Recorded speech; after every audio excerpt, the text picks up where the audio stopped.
Hey guys, welcome to class number 1 of your self-paced beginner martial arts lesson. Today we're going to teach you how to do 3 basic martial arts techniques: a high block, a front kick, and a punch. It's going to be pretty simple, but we want to give you these tools to start learning right away so that you're ready to jump in with your first live online class, and you're already knowing a couple of the basics that we'll have. So we start each of our classes with a bow. Toes are touching, hands by our side. Our bow is slight, eyes stay forward. Now, why do we bow? Well, it's just a simple way of greeting each other that doesn't involve shaking hands. We know how that's kind of how germs are spread. So in martial arts, we've actually been doing this for a while. So we'll do that together. Let's bow. And for now, we'll hold off on saying the words that we say in the beginning of class, just to kind of jump right into this. So we've got a pretty similar warm-up and stretch that starts each of our lessons. I'm going to do that one with you, and you can always feel free to do that when you need just a little bit of exercise. So our first one's going to be our jumping jacks. We're going to go ahead and get started. From here, jumping jack, feet go out and back in. We'll do that together, and go. If you're keeping up with me, great. If you're going a little faster or a little slower, that's okay as well. Just really want to get that blood pumping before we start going. Of all the different warm-ups that I've done, I can tell you that jumping jacks are still probably my favorite to get everything loose. From here, we're going to go straight into our stretch, and it's going to be an active, moving, dynamic stretch designed to get the blood pumping. Arm circles forward is our first one. Back the other way. Do about 5 each side, twisting from side to side, and I'm reaching as I go. From here, legs straight or almost straight, reaching down towards your toes, then up on your tippy toes towards the ceiling. Down, and up, down, and up, down, and up. One piece of exercise equipment that if you have will help would be a yoga mat. Some of the things we're going to do are going to be on the floor. So if you're on a hard floor, it might be a little less comfortable. Be careful when you're training at home. From here, we're going to do what we call our seated rocker. I'm going to sit down. I'm going to cross my legs at the ankles, grabbing my knees, checking behind me to make sure there's enough room so I don't hit my head. I'll rock back and up, back and up. Now I'm going to turn sideways so that you can tell that I'm not going up on my head. My head does not touch the floor. Back and up, back and up. Great. Right from here, I'm going to stay sideways so you can see this next one. With my knees bent and my feet flat on the floor, I'm going to lift my hips, my bottom, as high as I can. Pushing, pushing, pushing, and back down. We'll do it 3 times. Up, and back down. One more time. Up, and back down. Now I want you to pull one knee into your chest. Extend the other leg out straight. Switch. Switch. Switch. Switch. Switch. Great. And sit up. So you're going to turn towards me. I'm going to back up a little bit so you can see what I'm doing. I'm going to bring my legs out wide into my V. This is our straddle stretch or our V stretch. Starting off, one hand down towards the same foot. Other hand down towards the other foot. Second time, 2 hands reach. And again, you notice I'm moving, stopping moving for just a minute, and then going back up. This dynamic stretch helps to get the muscles ready to work out. My last one, I'm going to take my opposite hand and go over. Most people probably won't be able to reach your foot right now. That's fine. In other videos, you'll see me joined by a couple of people. Haley Wegner, my wife, Aiden Wegner, my son. They're a little bit more flexible, so you'll see them actually get all the way down with that. Back down. Once we've done this, bring the bottoms of your feet together. This is our butterfly stretch. I want to pull my knees in as far as I can, using my elbows to kind of push my knees down just a little bit as I lean forward. I am not putting my hair on my feet. I'm not putting my nose on my toes, anything like that. I'm just stretching forward and feeling that stretch in my hips. Finally, I go 1 foot in, 1 foot out. Notice this foot's inside, it's not under. Stretch down. Just about a 2 to 3 count. stretch down. And finally, both feet straight out in front. This is the stretch that a lot of people dread, the sit and reach. Big thing here, keep your knees straight as I stretch down and grab my toes. If you can't grab your toes yet, that's okay. I want your hands out and still reaching. Don't put them on your legs. We want to reach for our goal. We want to aim for our goal, not settle for less, even if we can't get it yet. 2 other exercises we'll get into other times are push-ups and sit-ups, but we wanted to make sure that you start to get that stretch so you can follow along. Great, let's move into how we punch. So on this, to make a fist, I want to make sure we're making a fist the correct way. My hands are up. I want the 1, 2, 3, 4 fingers down. Thumb goes on the outside. So how do we say that for our younger students? That's the mama, the daddy, the brother, the sister, all in the car, seatbelts on.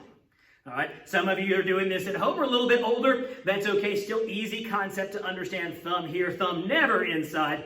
Thumb is here. So we're going to start off with how we punch. Now we punch out of a sparring stance or a guard stance. From here, I'm going to put my favorite hand. This is my right, so it's going to be behind me. Some of you, depending on what you're watching on this, may look backwards to you. The main idea here is that I'm up, elbows tucked in, hands are just below eye level. We call that eye high. You'll hear us say that in some of the videos as we bring our hands back up and we say eye high. So right from here, we're going to fire those punches one at a time. Front hand first always. 1 and 2. Hands back up. We're going to go slow for today and keep it slow. Front hand, back hand. I mentioned front hand and back hand. I'm going to back up a little bit and turn sideways so you can see what I'm doing here. From here, the one that matches the foot that's in front is my front hand. We don't talk about left and right as much as we talk about front and back. So front hand, back up. You'll notice one hand is always up kind of near my face. All right? So right from here again, front hand, back up.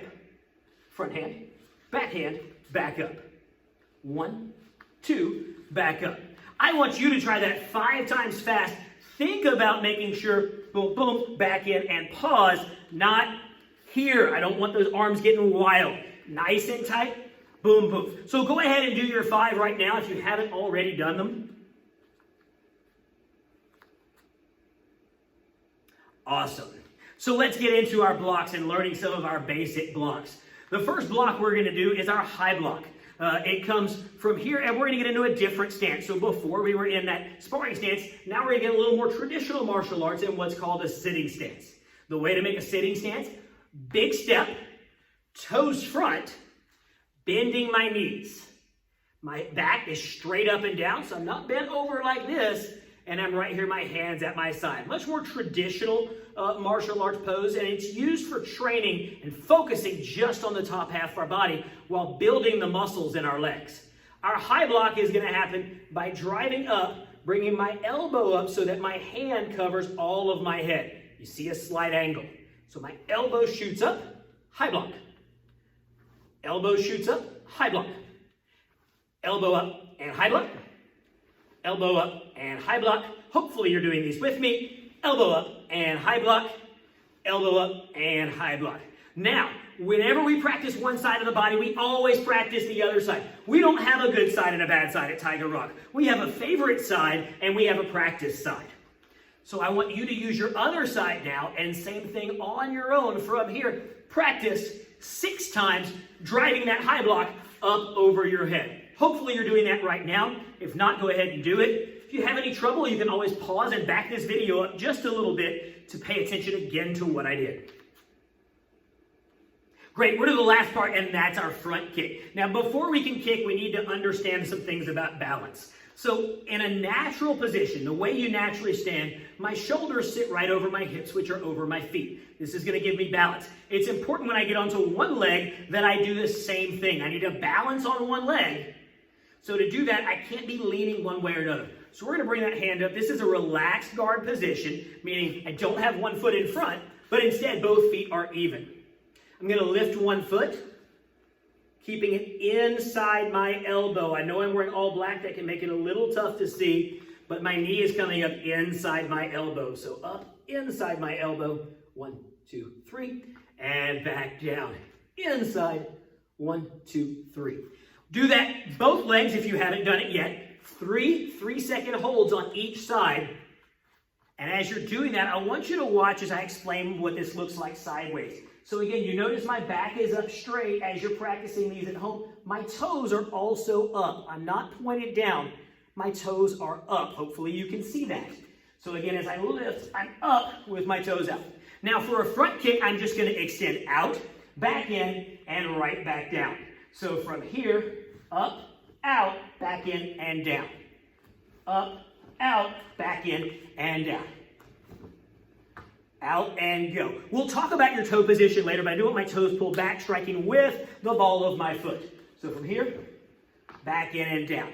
Let's go ahead and make sure you're in a safe area. Obviously, I won't want you kicking anything over in the house. Go ahead and do 10 of those kicks with both legs. I'm going to do a couple more, but I want you practicing and listening. So again, my knees up, out, back in, and down. Big mistake people make, they kick and they drop. When I do that, I'm off balance. We always want to start and end from a balanced position. So now we've done 3 techniques. Hopefully by now you're done. I want you to do a follow-along combination with me. You're going to face towards me and you're going to mirror me. So you're going to be using your left foot, your left hand, and 2 punches, facing right towards me. Bringing our hands up in that relaxed guard. After we kick, we're going to land in front. Kick. Land in front, take this front hand, high blocking over your head. Notice my other hand came back. Punch 1, 2, hands back up. Let's try that together. Left foot, kick, block. 1, 2, hands back up. Last time, kick, block. 1, 2, hands back up. Well, finally, what we like to always end our classes with is what we call our mat chat. Martial arts is about a lot more than kicking and punching, but it's about taking what we learn on the mat and being able to apply it off the mat. We talked about it a bit in the welcome video, but the important thing to understand right now is that we are faced with some incredible challenges. We're faced with the idea of having to maybe do school remotely or having to work remotely. We're faced with the challenges of being around our family all the time. At first that can be great, but sometimes we can get on each other's nerves a little bit. We understand. Here's the thing to remember. With every challenge comes opportunity. Taking opportunities like this and doing some different things using everything that's out there in the world available to you virtually. There's never been a time like this in our society that we can connect so well using the internet. So hopefully we're using this time to learn new skills like the martial arts you're doing today, but also maybe some other things. Who knows? Learn a new language, stuff like that. All sorts of fun stuff you can do. Remember, this is the first video, and so this is the only video that is going to be for all age groups together. After that, you'll see your self-paced videos. We'll mention some suggested age ranges. For parents who are watching, there's nothing wrong with doing a video that's maybe a little bit older, but understand that it's going to pace a little bit differently. And definitely when you jump on, take advantage and do those Zoom classes if you can. Those are going to be really fun for us to interact and us to see how you're doing. So for now, we're going to say goodbye the way we always do, with our toes touching, hands by our side. We're going to bow